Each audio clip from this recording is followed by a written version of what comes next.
안녕하세요. 뉴스반장입니다. 최혜병 수사외압 의혹과 관련해 윤석열 대통령의 휴대전화 통화 기록이 공개되며 현직 대통령의 수사 개입, 직권남용, 사법 방해 행위가 사실로 드러났습니다. 공개된 통화 기록은 윤 대통령이 언제 어디서 몇 분 동안 누구와 통화했는지 당시 상황을 적나라하게 보여주고 있었는데요. 말 그대로 빼박 증거였습니다.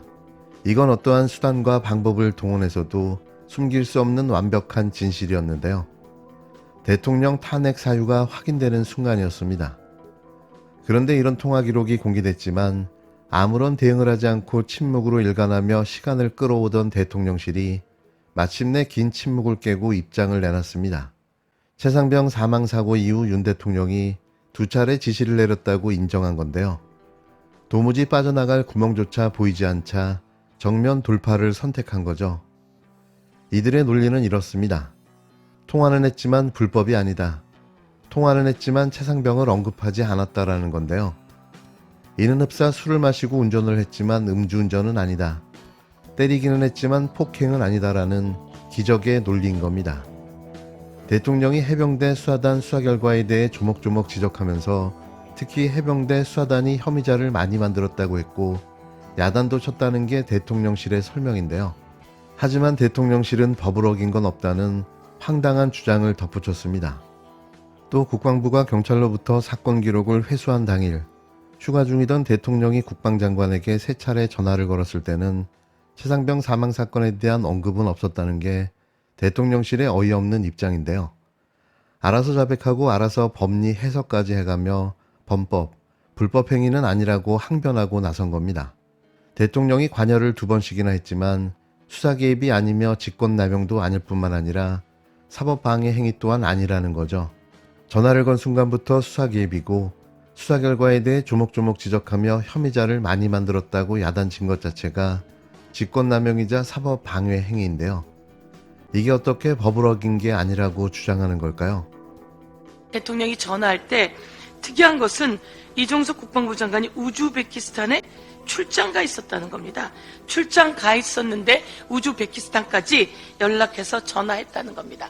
그 이후에 이종석 국방부 장관과 통화한 사람들이 또 드러났습니다. 한덕수 국무총리, 박문규 국무조정실장, 그리고 이상민 행정안전부 장관과는 5번이나 통화했다고 합니다.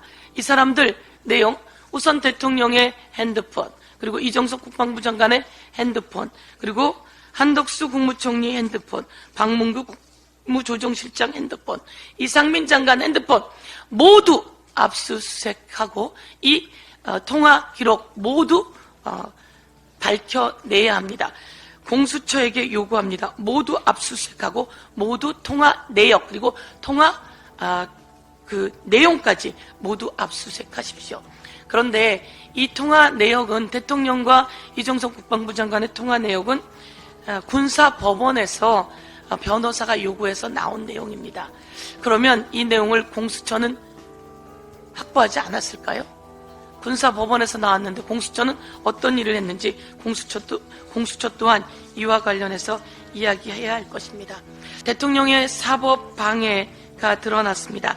이제 대통령의 직접 개입 의혹이 드러났습니다. 이제 최혜병 특검이 아니라 대통령 직접 수사 개입 의혹, 대통령 수사 외압 의혹 특검이 되어야 할 것입니다. 대통령이 관여한 것은 2번이다라고 자백 아닌 자백을 했습니다. 그동안 최상병 수사 개입 의혹에 대해 적극적 대응을 하지 않던 대통령실이 처음으로 항변을 하며 구체적인 설명을 내놓은 건데요. 최상병 사망사고 직후 군을 질책한 것이 첫 번째 관여라면 또 다른 관여는 해병대 수사단의 최상병 사망사건에 대해 혐의자로 8명을 지목해 경찰에 넘기고자 하자 참모들이 문제가 있다고 보고했고 대통령이 바로잡으라고 지시했다고 말했다는 겁니다. 특히 대통령이 수사권이 없는 해병대 수사단이 혐의자를 많이 만들었다. 군부대 사망사고를 경찰이 수사하도록 개정된 군사법원법에도 맞지 않는다고 구체적으로 야단을 쳤다고 전했는데요. 대통령이 최상병 사망사건 수사에 대해 사실상 관여했다고 볼 수 있는 대목이지만 대통령실은 위법이 아니라고 거듭 주장했습니다. 통수권자인 대통령이 야단도 칠 수 있고 재발 방지 요청할 수 있는 것이 아니냐며 미숙한 업무 처리도 바로잡는 건 모두 법 테두리 안에서 이루어졌다는 황당한 궤변을 내놓은 건데요. 이제는 우기기 모드로 들어간 걸까요? 아무리 무지하고 무식한 정부라지만 이게 말이나 된다고 우겨대는 걸까요? 그것도 법을 다뤘던 검사들의 정부에서 논리도 법리도 맞지 않는 법꾸라지 신공이 펼쳐지기 시작한 겁니다.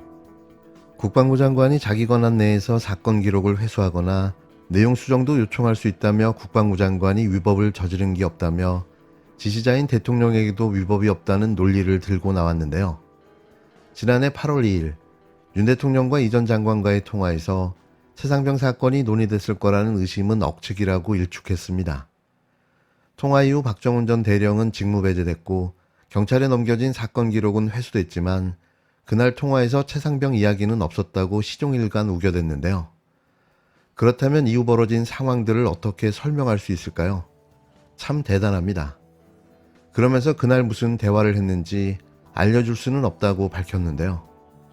예정된 브리핑을 취소하고 이첩 보류 지시를 내렸던 지난해 7월 31일 02-800으로 시작되는 대통령실 전화로 이 전 장관에게 전화한 것은 대통령이 아닌 참모였다고 설명했습니다. 역시 그 참모가 누구인지는 밝히지 않았는데요. 이런 말도 안 되는 소설을 쓰기 위해 입장 발표가 늦어졌던 걸까요?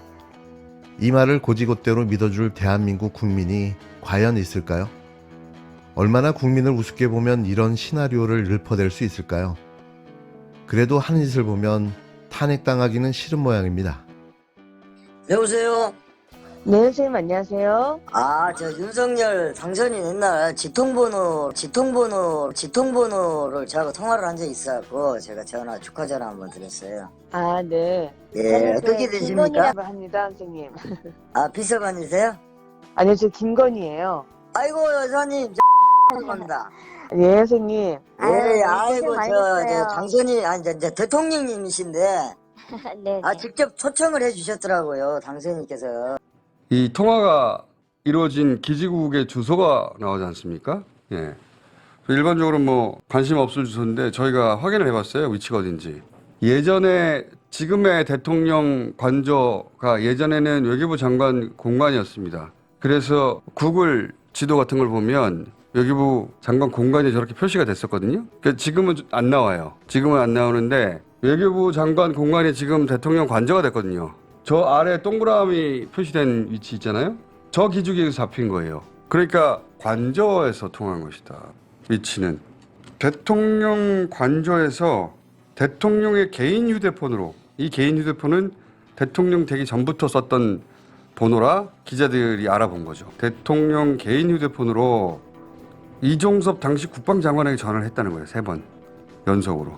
대통령의 휴대폰을 저때 쓸 수 있는 사람은 개인 휴대폰을 대통령 본인 혹은 부인 관저라면 두 사람밖에 없잖아요.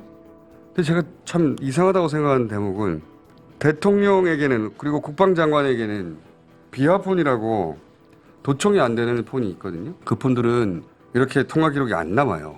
왜 일반 폰으로 했을까? 그게 제가 이 사안과 관련해서 되게 이상한 대목인데 일반 통화로 해서 기록이 남은 거예요. 두 사람 모두 비화폰이 있었을 텐데 그게 제 개인적으로 미스터리인데 통화 내용보다 더 미스터리는 왜 일반 전화로 했을까? 일반 휴대폰으로? 그게 안전하다고 생각했을까? 혹은 그 폰이 꼭 대통령이 썼다는 보장은 없잖아요. 대통령의 과거 번호일 뿐이지 그리고 관저일 뿐이지 매우 이상합니다. 매우.